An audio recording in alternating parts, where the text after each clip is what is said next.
welcome to The Way Forward. I'm Chanaka De Silva. Today on our program, we have Weerasinhe, Chairman, the Rubber Traders Association, a 100-year-old association in this country, which has been trading one of our most important foreign exchange earners for over 100 years now. Welcome to the show, Amanda. Thank you. Thanks for inviting me. You are more than welcome because this is a very, I believe, a pertinent and important topic.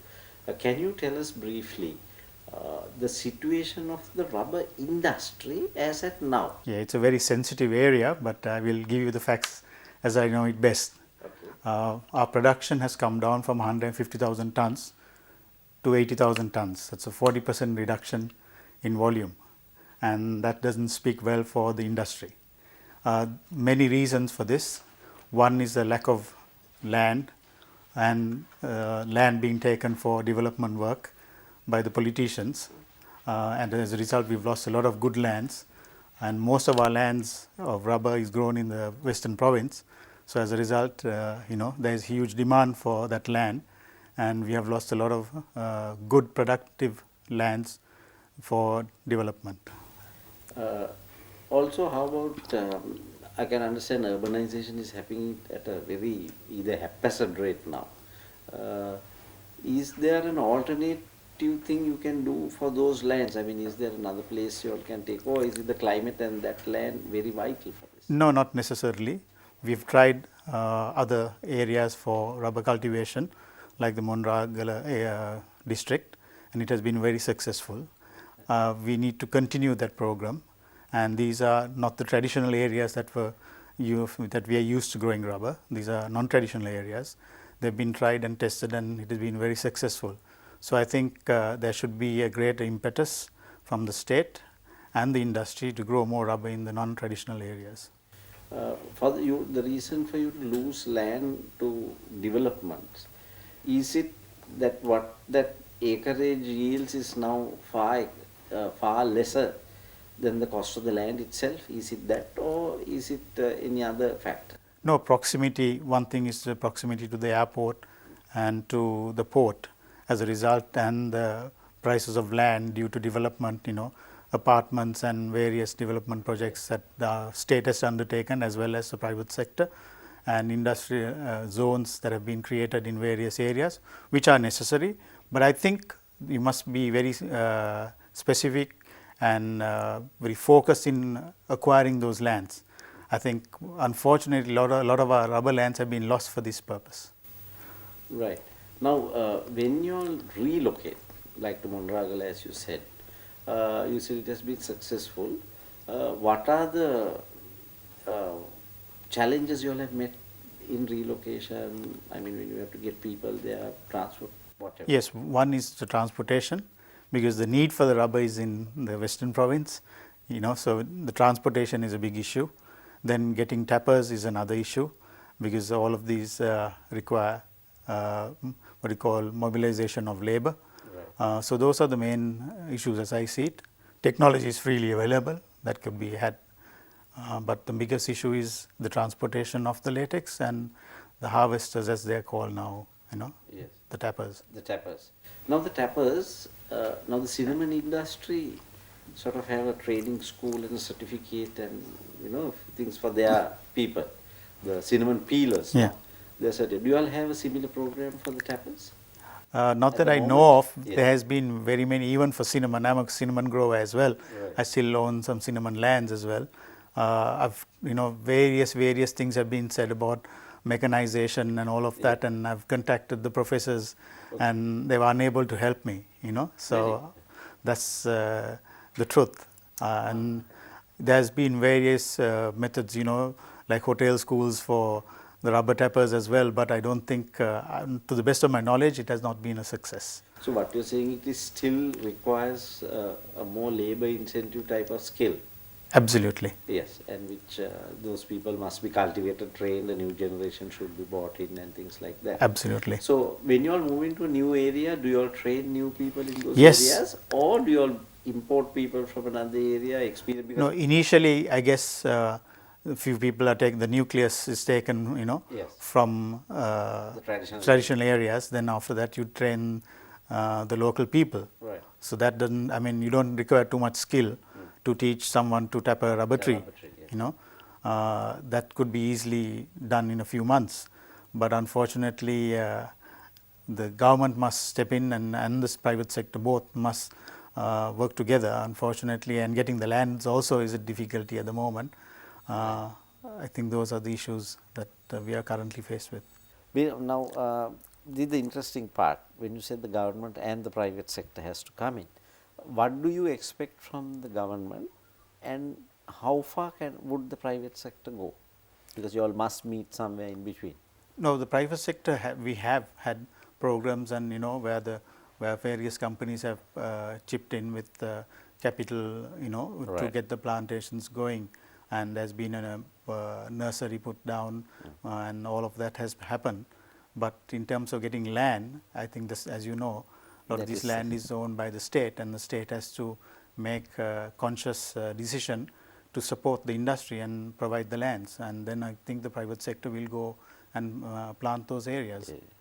Now, what do you see? I don't know whether this is politically correct, as a reluctance on their part to release the land, or what is the bottleneck that it is? No, as you know, I mean, there's bureaucracy in various people wanting lands for various reasons. Right. So I think it's a decision on the part of the government to realize that rubber, not only as a forestry crop, there's a huge commercial viability of that as well. So I think that the government must give priority to rubber. Yes. Because downstream there's lots of job opportunities as well, and I think we'll speak more on that later on. Yes. But our rubber value-added industry is growing very rapidly, and that needs support with more rubber. When forest is cleared for rubber, does it have an environmental impact on the forest, the wildlife, all that? No, these are not actually forested land. Most of these lands are not forested. Okay. I'm not Right. saying to deforest and Yeah, put yeah, rubber. I know. No, But that's not there what I'm is saying. shrub over it. Yes, there's lots of shrub jungle. There's lots of what you call abandoned lands Right. that the state has that can be easily given for the rubber cultivation. Now, with what success you all have met in Mondragala, so far, what is the percentage of land or whatever base you all have got return on that? Like, have you all added 10% to your present areas of production and quantities? I would think maybe less than 10%. Right. It's about 10,000 hectares. Right. So we've got 136,000 hectares under Cultivation in the traditional areas, to the best of my knowledge. Right. So you're talking less than 10%. For the moment. And that has Yeah. been successful. Yes. Right.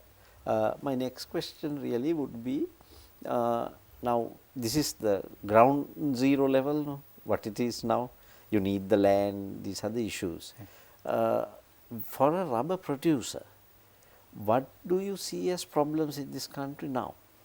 See, firstly is the what you call the gestation period. Right. You're talking of roughly 5 to 6 years by the time you plant the plant, and by the time you start to get the yield. So as a result, you have a huge cash flow problem, and sometimes it's difficult for them to. So there has to be some sort of supplement in between. There is, you can always do intercropping and have mid-term benefits, like putting pineapple and various other crops that they do in Thailand. They have a lot of other crops in between the rubber that is very, very successful.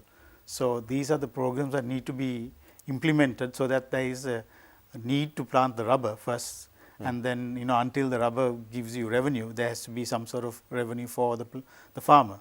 So this is what you call the need of the hour, so that the government must step in and say, this is what we can help you with, and so that there'll be Give some sort of subsidy at least. Exactly. There is a subsidy, Right. but it isn't enough, especially to sustain, initial planting subsidy. There is a planting subsidy, and then you have to maintain that plant for 5 years.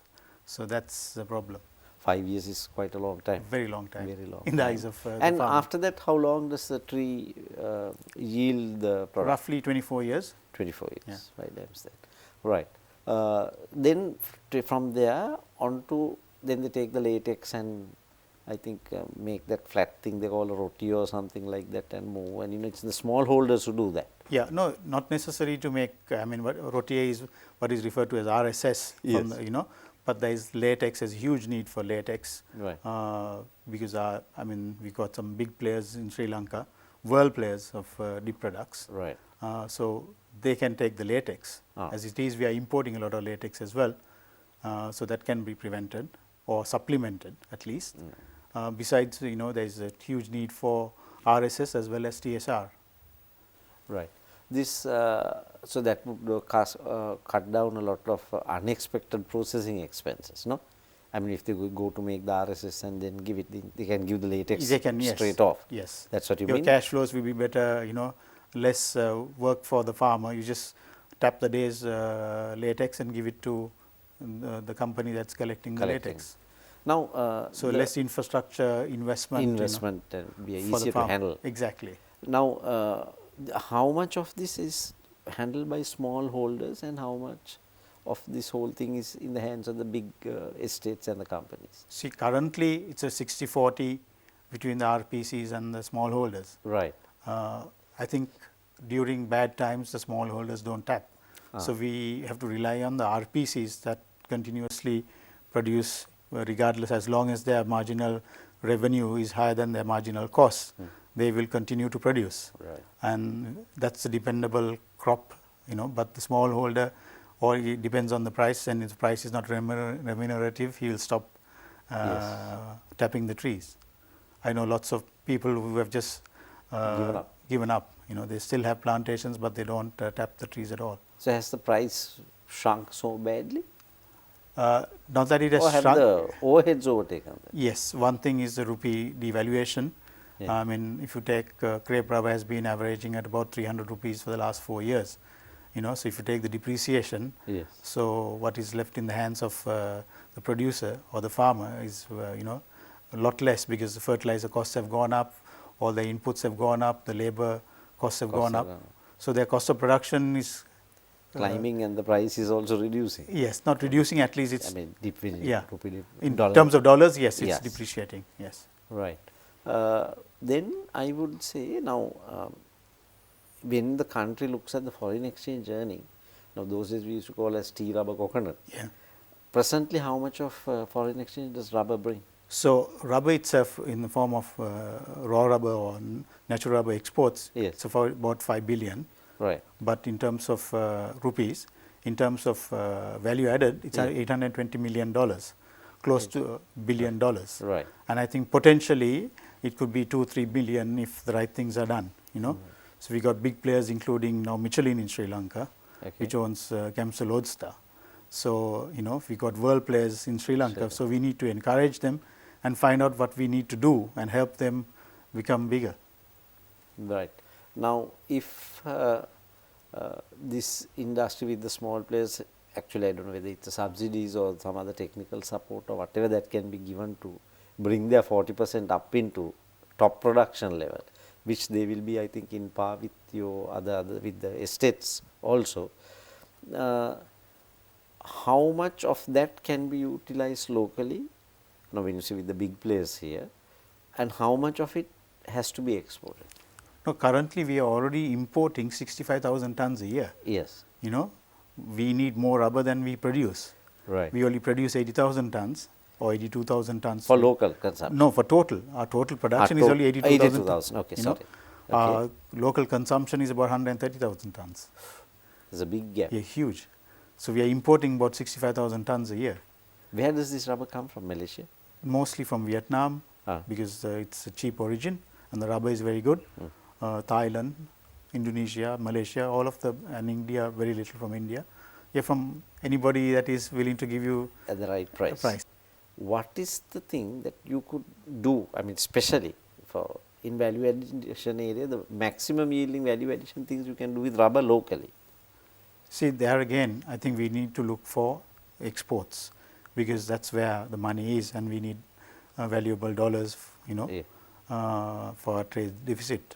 So I think, especially in the case of what you call solid rubber tires, we have a world recognition for value, you know, the solid rubber tires. Right. We have about 3 or 4 major players who are operating in Sri Lanka, producing very good tires and a huge market share of the world. Okay.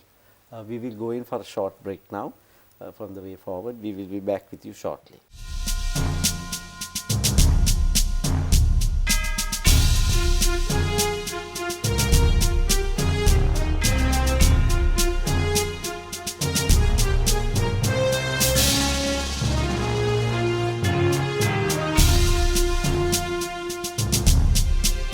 Welcome back to the way forward. Before the break, we were discussing about value addition to the rubber here with the major players such as tire producer Michelin and all that here. If you would continue, Amanda. Yes. So many years ago, I think AMW had a joint venture with Bergenen, and then they became Lodestar, and now Lodestar became Camso Lodestar, and now it's Michelin, owned by Michelin. Right. So I mean, I don't have to tell you about Michelin. Michelin, yes. You know, I mean, it's a world player in not only solid rubber but in pneumatic tires as well. Then we've got many others as well. We've got Conti, that is Continental, having operation in Sri Lanka. Then there's relatively a new player called GRI, Global Rubber Industries, very progressive, very aggressive player who's got into pneumatic tires as well. And I think he has great plans for Sri Lanka and the tire industry. Then we've got Seat Kalani, which is another global player as well. Yeah. So we've got many players in the country already. So I think there are some various areas that need to be addressed, like electricity. I think our cost of energy comparatively to compared to the rest of the Asian countries are higher. We are, you know, so we don't pay labor on the basis of productivity. I think labor rates should be based on productivity. Yes. And so various things like that could be addressed. We've got a very good port and access to Europe and the US in terms of shipping. So I think the infrastructure is there. It's just that we need to support these players to become bigger. Bigger, right? Yes, because I mean, if the major players like that in tires, and tires are not something that's going to go out of fashion for a long time. Absolutely, yes. Right? You know. As long as The other big player I forgot is Trelleborg. All right. You know, that's also another major player globally who's here. So I think there are all enough. The big boys are here. Yes, this is another big industry is the latex industry. Yes. The glove industry.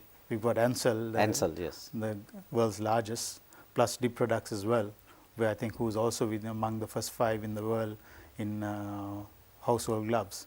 So I think these are 2 industries that we can support and we should support, that can provide the necessary jobs for our youth and take our country forward. And I think government must realize this and, you know, give the necessary support. Support too. In the good, I think you may remember a few years ago, you know, there was an incident not very far from Colombo, where one of the big latex factories were closed down. Yes. You know, I think there was more political involvement there, right, than the commercial and the environmental problems. That's how I see it. Right. You know, so we've also requested the EDB to provide specific land areas or industrial zones for the tire industry as well as the latex industry. How successful we will be, I don't know, right, but these are some of the requests we made. That's interesting that you should mention the EDB. Yes. Now, you have asked them for more allocation of land when you set up companies. Yeah. Is that on a BOI basis or for the local manufacturers? No, for both. For both. You know, it doesn't matter. It can be for the local industry as well as for export as well.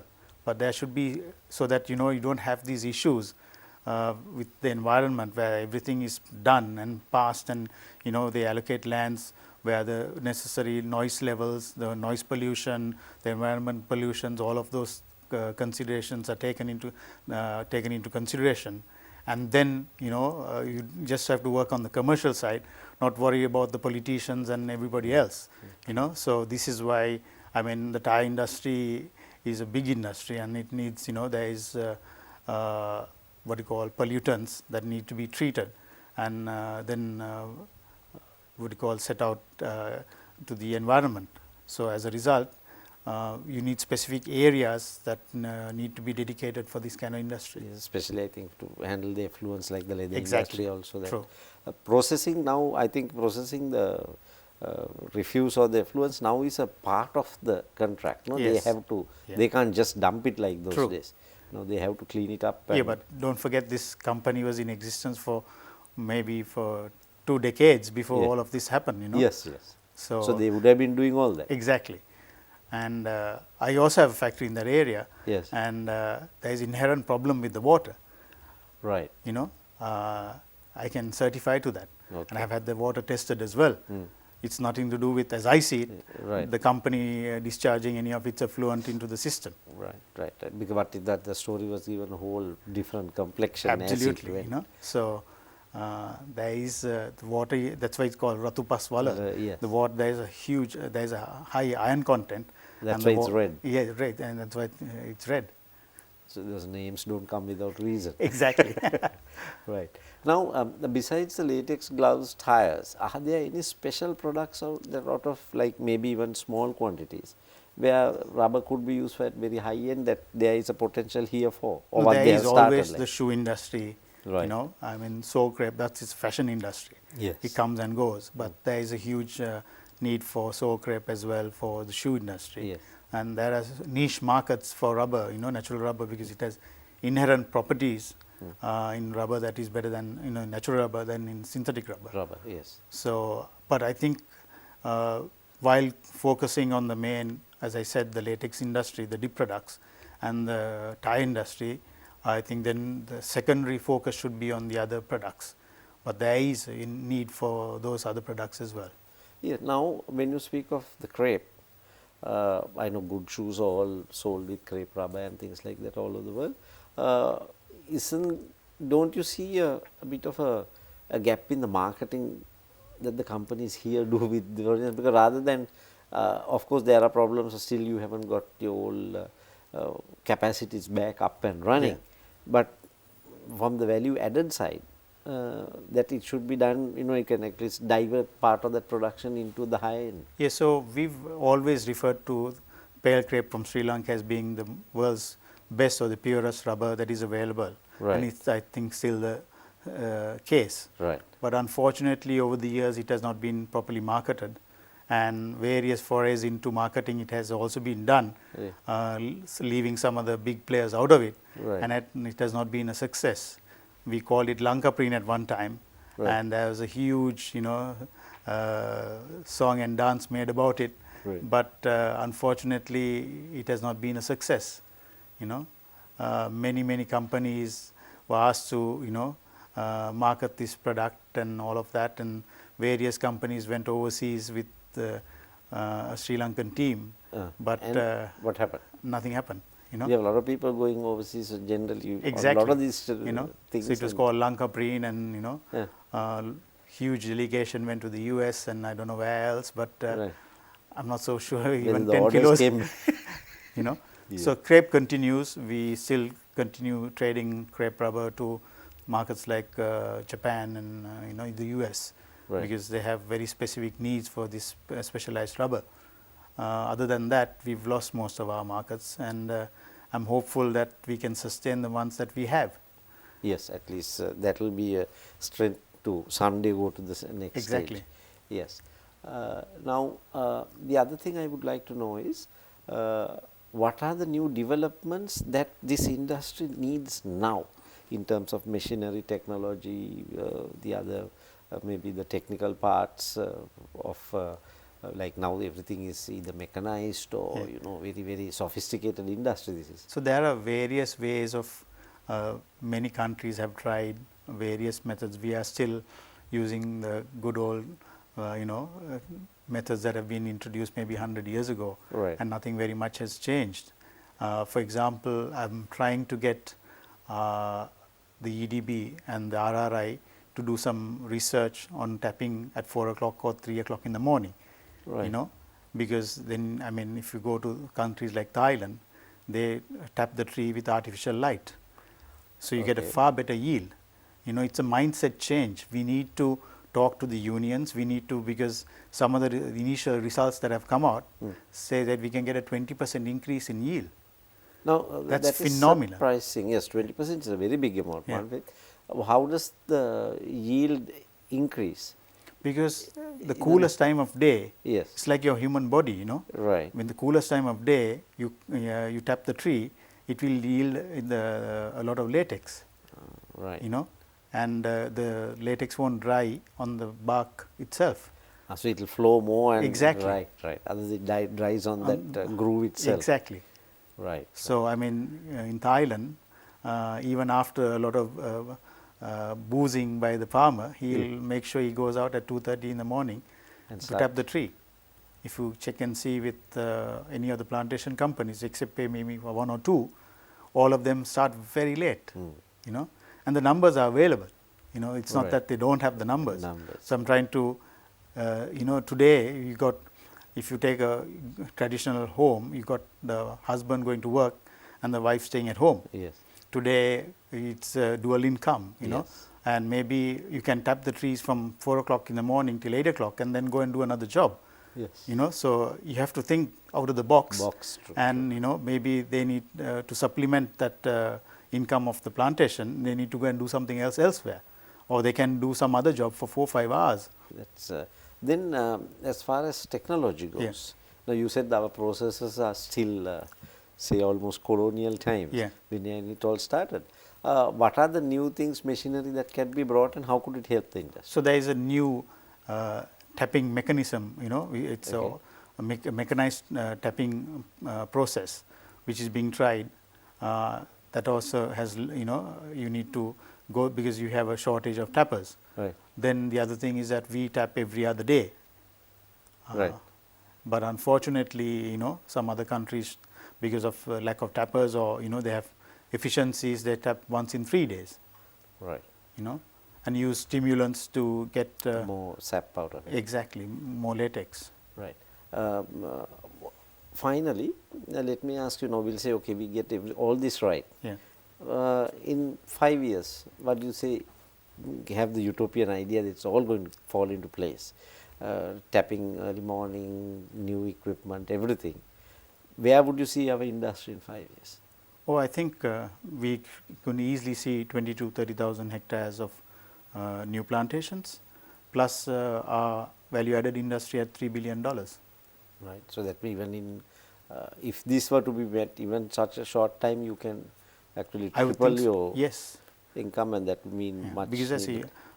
big shortage of rubber. I mean, as I told you, Yes. we are importing 65,000 tons. You know, so that's we can have a rubber hub. We can have a trading hub here where you freely allow imports of rubber. You made like Singapore. You know, Singapore trades maybe 1 million kilos of 1 million tons of rubber a year without having one tree. One tree, One except tree. you know. Yes. So, you know, this is the kind of thinking that needs to happen. You know, where you're not too concerned about the 65,000 or 80,000 tons here, or you need to be concerned about your 80,000 tons that you produce. Right. But what is more important is to support the value-added industry. Right. Thank you very much, Amanda. It was very, very enlightening.